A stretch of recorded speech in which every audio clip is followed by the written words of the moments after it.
اعوذ باللہ من الشیطان الرجیم بسم اللہ الرحمن الرحیم نحمدہ ونصلی علی رسولہ الکریم محترم سامعین و ناظرین کرام، السلام علیکم ورحمۃ اللہ وبرکاتہ۔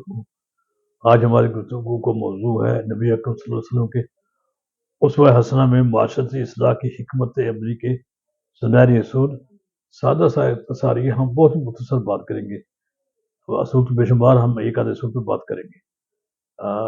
برادران عزیز، تاریخ تناظر میں دیکھا جائے تو سرکار صلی اللہ علیہ وسلم کی بعثت سسکتی ہوئی انسانیت و مخلوق کے لیے مرجاتے ہوئے باغ انسانیت کے لیے ابر بہار کی حیثیت رکھتی ہے، کیونکہ آپ صلی اللہ علیہ وسلم کی آمد سے پہلے تمام دنیا اپنے اعمال کے بعد جہنم دار بنی ہوئی تھی۔ آپ صلی اللہ علیہ وسلم کی آمد سے ہر طبقہ انسانیت کو نئی زندگی ملی۔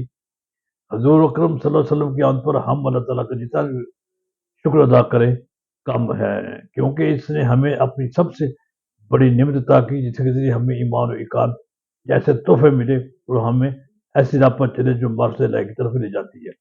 محترم سامعین، جس نبی اکرم صلی اللہ علیہ وسلم کی بچپن اور جوانی میں ہر شعبہ حیات سے تعلق رکھنے والے انسان کے لیے پیغام عمل اور نمونہ موجود ہے، اس عالی مرتبت ہستی کے پیروکار ہونے کے باوصف ہم یعنی امت محمدیہ و امت مسلمہ آج پریشان حال اور درماندہ کیوں ہے؟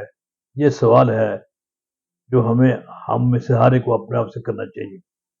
کیا امت مسلمہ کے فرد ہونے کی حیثیت سے ہم میں سے ہر ایک کی یہ ذمہ داری نہیں ہے کہ رسول اللہ صلی اللہ علیہ وسلم کی سیرت طیبہ پر خود عمل پیرا ہو کر دوسروں کو خیر کی دعوت دے اور اس کے ثمرات و نتائج سے فائدہ اٹھائیں؟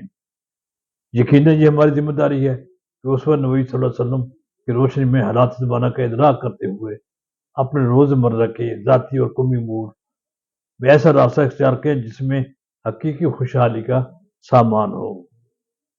ہر درمی بےعزت ضد انانیت و خود نمائی کا صرف متعارف علی صاحب طیب اسلام سے دور کا واسطہ نہیں، یہ میں پہلے بیان کر چکا ہوں، یہ چیز بار بار بیان کرنے والی ہے۔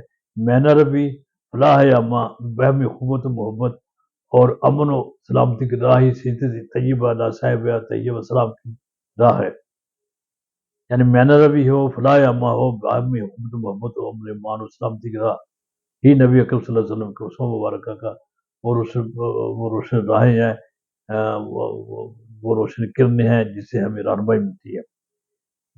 یہی اس کا وہ ازلی پیغام ہے جس کی قدر سے عالم منور رہا ہے اور رہے گا۔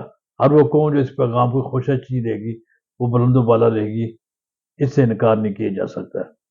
نبی اکرم صلی اللہ علیہ وسلم کا عمل صالح اسوہ حسنہ کا وہ روشن منارہ ہے جو ہر حوالے سے لائق تقلید و نمونہ ہے۔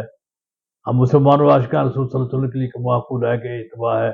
آپ صلی اللہ علیہ وسلم کی عظمت عزت حرمت ناموس و ختم نبوت کے حوالے سے کسی قسم کا منفی سمجھوتا حضور صلی اللہ علیہ وسلم سے ہماری محبت و ایمان کی سراسر منافی ہے، لیکن ساتھ ساتھ ہمیں یہ حقیقت بھی پیش نظر رکھنی چاہیے کہ اس حوالے سے ہم مسلمانوں کے پاکیزہ جذبات اور احساسات کا رخ خالصتاً مثبت اور نبی رحمت صلی اللہ علیہ وسلم کے پیغام، آپ صلی اللہ علیہ وسلم کے اسوہ حسنہ اور ارشادات و تعلیمات کی عین مطابق ہو۔ آپ صلی اللہ علیہ وسلم کی سیرت طیبہ اس حوالے سے ہماری رہنمائی کرتی ہے کہ حضور صلی اللہ علیہ وسلم عامت الناس کے مفادات کے محافظ، انسانوں جانوروں پوری کائنات کی اصلاح پر رحمت ہی رحمت ہے۔ آپ کے ہاں زحمت کے شعبے تک نہیں۔ ہمیں آپ صلی اللہ علیہ وسلم کی سیرت طیبہ کے اس پہلو کو ہر حال سامنے رکھتے ہوئے اپنے معمولات زندگی گزارنے کی سعی کرنی چاہیے اور حضور صلی اللہ علیہ وسلم کے اس واضح فرمان کو ہر وقت پیش نظر رکھنا چاہیے، جس میں فرمایا گیا ہے کہ یسروا ولا تعسروا بشروا ولا تنفروا۔ یہ صحیح بخاری کی بکتاب العلم کی حدیث نمبر 69 ہے، یعنی آسانیاں پیدا کرو، مشکلات پیدا نہ کرو، تسکین اور راحت پہنچاؤ اور نفرت نہ دلاؤ۔ یہ فلسفہ ہے حیات کا، انسانی خوشحالی کا، انسانی بہار کا، انسانی باہمی چارے کا، انسانی محبت کا، انسانی وقار کا، انسان کی ایک دوسرے کی عزت کا۔ آپ نے اس کو بڑے مختصر الفاظ میں بیان کر دیے، یسروا ولا تعسروا بشروا ولا تنفروا، یعنی آسانیاں پیدا کرو لوگوں کے لیے مشکلات پیدا نہ کرو، لوگوں کو خوشخبری سناؤ، لوگوں کو نفرت نہ دلاؤ، ان کو ایسے کام ہو، یعنی ان کو ہر چیز کو روشن پہلو دکھاؤ، اس کو تاریخ پہلو سے ان کو بچاؤ۔ یہ پوری اسلامی تعلیمات کا خلاصہ ہے۔ اسی وجہ سے آج پروگرام کیا گیا ہے کہ اللہ تعالیٰ ہمیں اس بات کی ہدایت دے کہ ہم جو اپنے لیے چاہتے ہیں وہ دوسروں کے لیے وہ چاہے ویسے چاہے۔ ایک حق ہے، ایک فرض ہے، اگر ہم اپنے حقوق کی بات کرتے ہیں تو ہمیں اپنے فرائض کو بھی دیکھنا چاہیے۔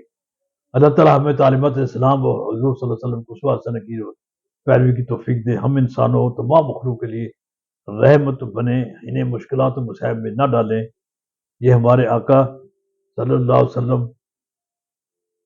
رحم یہ ہمارے آقا صلی اللہ علیہ وسلم رحمۃ العالمین کی شخصیت کا ترہ امتیاز ہے۔ ہمیں اسی وصف کو اپنانے کی کوشش کرتے رہنی چاہیے کہ اسی میں ہماری فلاح ہے، اللہ کے رسول کی خوشنودی ہے۔ آپ رحمت للعالمین ہیں، رحمت عالم ہے۔ اگر ہم اس کی امت کے ہونے کے داعی ہیں اور ہم اس کی امت کے ہیں تو ہمیں رحمت کے پہلو کو سامنے رکھنا چاہیے، زحمت کے پہلو کو سامنے رکھنا چاہیے، آپس میں محبت اور پیار بانٹنا چاہیے۔ اللہ تعالیٰ ہمیں اس کی توفیق دے۔ اللہ تعالیٰ ہمیں نبی صلی اللہ علیہ وسلم کو اسوہ پیروی کی، اسوہ حسنہ کی پیروی کی مکمل توفیق دے۔ والسلام علیکم ورحمۃ اللہ وبرکاتہ۔